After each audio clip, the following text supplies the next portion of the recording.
If you had a scientific question, you would go to a scientist, and I presume you would expect a rational answer. And if you had a philosophical question, you would go to a philosopher, and perhaps less rational but still cogent, you would expect an answer. I have a religious question, and I come to you as a religious man to answer it. Right here, right now, I'm not an atheist. I can't equip myself with moral relativism. I'm an agnostic, and I envy your faith. I want to know why I should believe it's more probable that there is a God than there isn't. You don't have to prove absolutely that there is one. I just want to know that it's more probable that there is than that there isn't, and I want you to show me. This is easily Cliff's most educational debate, where he presents his 5 reasons for God's existence. All credit to Cliff and Give Me an Answer for the clip used. Let's dive right in. Okay. Thanks for asking that honest question. I appreciate it. The reason that I believe that God exists is because of certain evidence. First piece of evidence, the order and the design of the cosmos points me to some type of intelligent mind, because my experience in life is, in order to bring about order, I got to work real hard. And when I get sick, I don't go running to a neophyte. When I get really sick, I go running to a highly, highly trained doctor who understands the order and design of the human body. My experience in life is, order demands an intelligent mind behind it. It doesn't come about by chance. Second piece of evidence for me. Life, in my experience, always comes from life. I don't care if it's plant life, animal life, human life. You never get life out of non-life. In other words, you never get the animate from the inanimate. Therefore, is it more reasonable for me to believe in the beginning God, or is it more reasonable for me to believe in the beginning matter and energy? Because I only see life come from life, never life come from non-life, it's far more plausible, reasonable for me to believe in the beginning God. Third point, the moral argument. I think you've been standing here while I've been articulating it. I am convinced that although there are not many, there are at least a few moral absolutes. Although there's a lot of ethical gray, probably more ethical gray than ethical black and white, there at times is ethical black and white, crystal clear. Moral absolute. Moral absolute. So those are the 3 reasons. Those are 3. Order. Order design, coming from intelligent mind. Life coming from life, not from non-life. Moral absolutes. Fourth one, love. My experience of life is that love is crucial to my marriage, my family, my friendships. Love is a crucial motive in my life. If it's lacking, life turns very sterile, very empty. The only way love can be real is if there is more to reality than matter and energy. There's got to be some type of God who creates us with this innate ability to genuinely love. If there is no God, the Duke University student was correct when he said, love is simply a biological drive to preserve the genetic pool. And I said, sir, do you really think that's what motivates Mother Teresa to work among the dying in Calcutta, India? He said, yes. I have a fundamental disagreement with that. My experience in life is, no. Mother Teresa was motivated by love for the dying in Calcutta, India. That's why she did what she did. Not motivated primarily by a drive to preserve the genetic pool. That's a 4th piece of evidence. 4. Right. Do you mind if I ask some questions about Go right ahead. Order. I know a little about computers. Not a lot, but a little. And I know there are computer programs that write very complicated, very ordered programs that do things. Extremely ordered. But I would not go back and say that the program that wrote it is a life, or capable of love, or capable of thought in the way I think of thought. I have seen order that is caused by seemingly disorder or random occurrences. I've seen order that doesn't necessarily come from a cogent willed source. And I've seen order come from a cogent willed source that was very evil, or you would define evil. So, first of all, I would contend that I've seen, or I think I've seen order from chaos, and I know I've seen, or at least I like to think I've seen, order from what you would dictate as evil. So is it order from chaos? And if it's order only from order, why does that necessarily imply a good entity that created this order? Okay, I have strong disagreements with one point, and I strongly agree with your second point. I think it's rather clear that a computer comes from an intelligent mind. I've never met a computer that just came about by accident. So that computer obviously was ordered by an intelligent mind, so there's no problem with computers. But I think you raise a tremendous issue when it comes to evil. I think you're absolutely correct. I think it's totally possible that this intelligent mind is a warped Scrooge. Okay. What was the second reason now? Just to get it Okay, right? second thing is life comes from life, not from non-life. That one's harder for me. I'm not a biologist, but I know that there's a lot of theories that say that given the right materials, the right electric charge, so to speak, and the right atmosphere, we can create proteins, we can create enzymes, we can create complex molecules, and from that, this. Keep an eye on how Cliff tackles this question. The student brings up a really thought-provoking point that many of us might be wondering about, so there's a lot to learn from Cliff's response. Okay, and my point would be, I would not be shocked if scientists created life. Because that's exactly what I believe. Intelligent mind creates life. My point is, you've got to have the intelligent mind there. You don't just have life coming out of non-life by accident. You don't think it's possible, even remotely possible, even infinitesimally remotely possible, that in some primordial pool, a lightning strike struck a complex of molecules that created an enzyme that then allowed us to evolve into this over billions of years? Anything is possible. Possible. Correct. Anything is possible. But more probable statistically, for the God? Exactly. You see, for me as a thinking human being, the question is, what is most plausible in light of the evidence? Third point was? Third point was moral absolutes.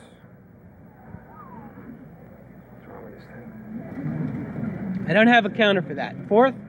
Fourth point was love. That I don't understand.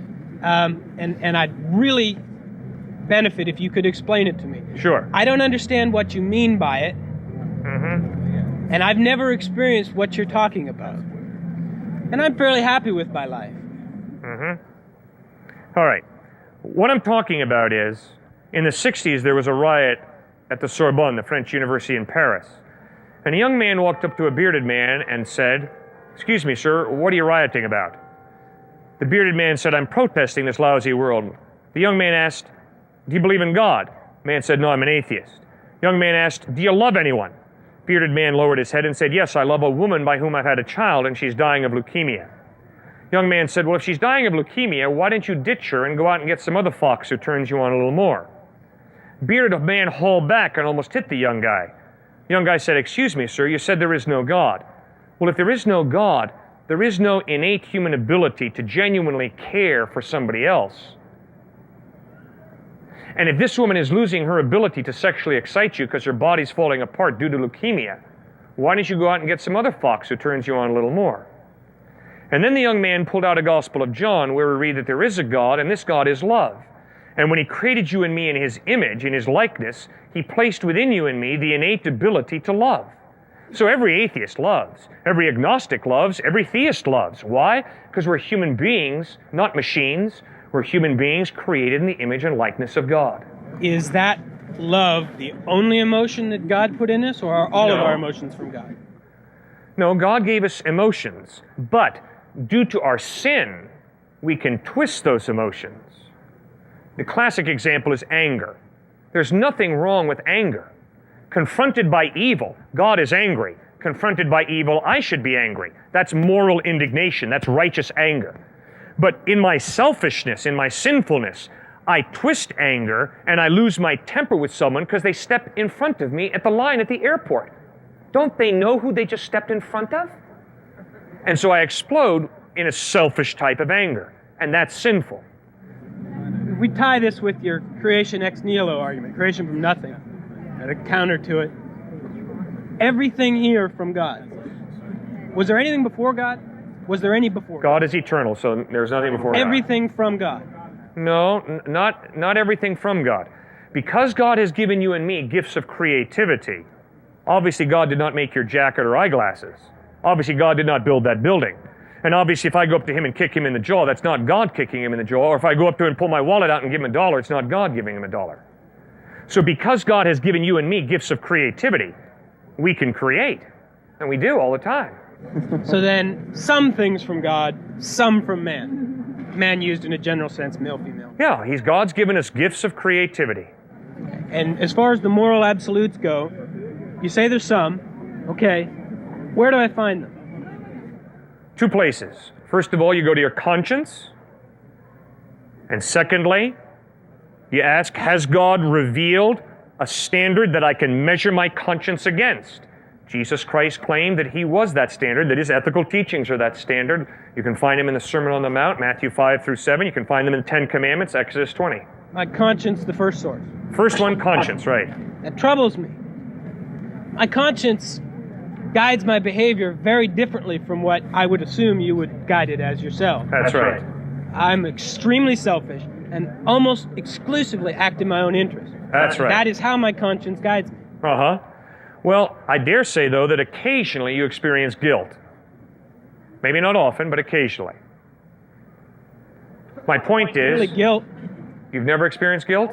Not guilt. I've regretted my actions in the sense that they didn't have the outcome I thought they were. They weren't as beneficial to me as I thought they would be. That's regret, but not guilt. All right.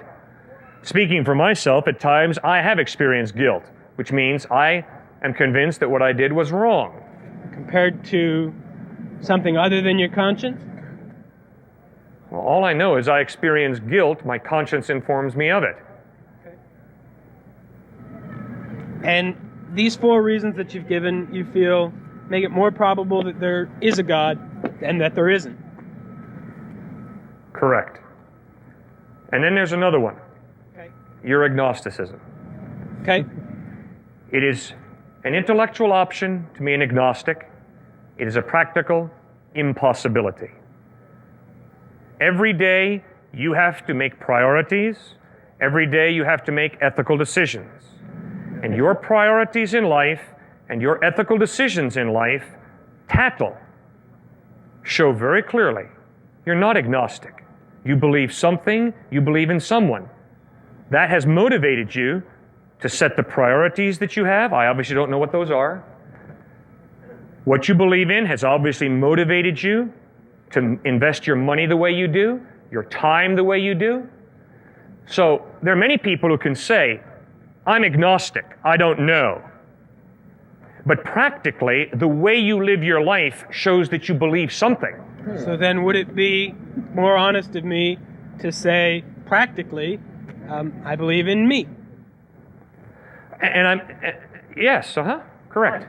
Then I may have misinterpreted agnosticism. I took it and have taken it to mean, I don't know what's there. I'm not going to make any decision about it. I'll listen to whoever has something to say and see what I think. Right, and I think intellectually you can do that. But now, you have to go out and live your life. And the way you live your life shows whether you acknowledge God or not. See, that's the embarrassing thing about what we're talking about out here. The embarrassing thing about what we're talking about here is, it's not like, do you like black leather or brown leather jackets? Which is totally an issue of your own preference. Do you like Pepsi or Coke? Because you see, it really doesn't matter whether you like a brown leather jacket or a black leather jacket, whether you like Pepsi or Coke. Those are rather inconsequential issues. But the issue of God's existence is not along the lines of Pepsi and Coke, black and brown leather jackets. It's an issue that goes right to the heart of human existence, because it's an issue of what is the meaning and purpose of your life?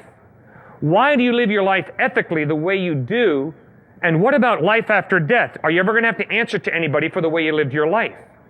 You see, so due to the grievously serious nature of the issues that are all wrapped up in God's existence, although I can say, I don't know whether God exists or not, the way I live my life, the meaning I attach to my life, the ethical decisions I make in my life, Tattle will tell you what I believe about reality. Thank you so much for sticking around until the end of the video. In my opinion, that debate was one of, if not the most educational Cliff has ever had. The 5 points Cliff brings up offer a compelling perspective on the evidence for God, intelligent design, life from life, moral absolutes, love, and the universal belief in something or someone. The student's openness to Cliff's arguments made it a valuable learning experience for everyone involved. Did any of Cliff's points resonate with you? I'd love to hear your thoughts in the comments below. Also, if you enjoyed the video, please take a moment to let me know your favorite part or what you found most insightful. Once again, I want to give full credit to Cliff and Give Me an Answer for the clip used. Go check out their channel. Thank you for watching, and I hope you have a fantastic day.